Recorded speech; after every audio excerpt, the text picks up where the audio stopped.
déclaration de la coalition patriotique pour l'alternance relative à son retrait de l'élection présidentielle du 18 octobre 2020. Peuple de Guinée, chers compatriotes, l'opposition parlementaire réunie au sein de l'Alliance patriotique avait émis la volonté de transformer la dite structure en coalition électorale dénommée Coalition patriotique pour l'alternance en prélude à l'élection présidentielle du 18 octobre 2020. C'est ainsi qu'ils ont décidé de soutenir la candidature du chef de file de l'opposition parlementaire, l'honorable El Hadj Mamadou Sylla. Lors de la convention du parti IDG les 14 et 15 août 2020, le candidat de la coalition El Hadj Mamadou Sylla avait pris acte du choix sur sa modeste personne dans son intervention, tout en relevant les fondamentaux de l'éthique ainsi que les conditions de transparence indispensables portant sur la fiabilité du fichier électoral. Ensuite, nous nous sommes rapprochés de l'opposition extra-parlementaire afin d'élargir l'éventail de la coalition électorale.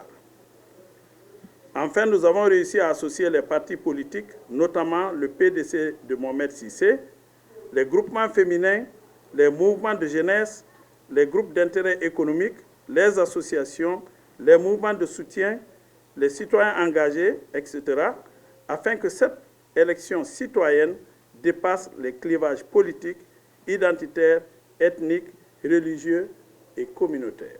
Nous avons relevé des insuffisances notoires et un manque de transparence de nature à poser d'énormes problèmes à l'issue du scrutin. Malgré nos questions restées sans réponse et la poursuite effrénée du chronogramme fantaisiste de façon unilatérale par la CENI, l'implication des acteurs politiques concernés par la présidentielle n'est toujours pas d'actualité. À quelques heures de la clôture du dépôt des dossiers de candidature, aucune disposition rassurante n'est mise en place, eu égard au raté néfaste et scandaleux relevé pendant les dernières élections législatives. L'accalmie des derniers temps risque de tomber en disgrâce avec de nombreux membres du FNDC encore et toujours emprisonnés injustement. Plus grave, plus de 200 de nos concitoyens ont été tués en défendant la démocratie et l'alternance sans que les coupables ne soient encore confondus, poursuivis et condamnés.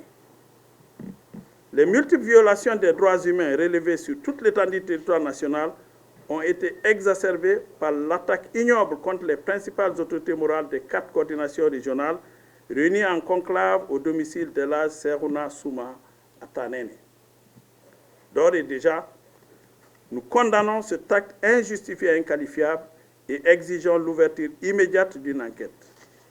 De toute évidence, les préparatifs en cours à la CENI ne pourront pas garantir la sécurisation des bureaux de vote, la quiétude sociale le jour du vote, l'installation des démembrements, le respect des délais incompressibles, etc. Dans l'impossibilité de sécuriser les bureaux de vote, non seulement tous les électeurs ne pourront pas remplir leurs droits civiques, mais encore les urnes seront à nouveau enlevées avant le dépouillement avec l'argumentaire sécuritaire comme le 22 mars dernier. Ce qui fait que personne ne pourra disposer des PV de recours devant la Cour constitutionnelle, alors que c'est la seule façon de contrer le fichier corrompu à la disposition du pouvoir. De tout ce qui précède, la coalition patriotique pour l'alternance a décidé de se retirer de la compétition afin de ne pas être partie prenante à la crise post-électorale déjà programmée.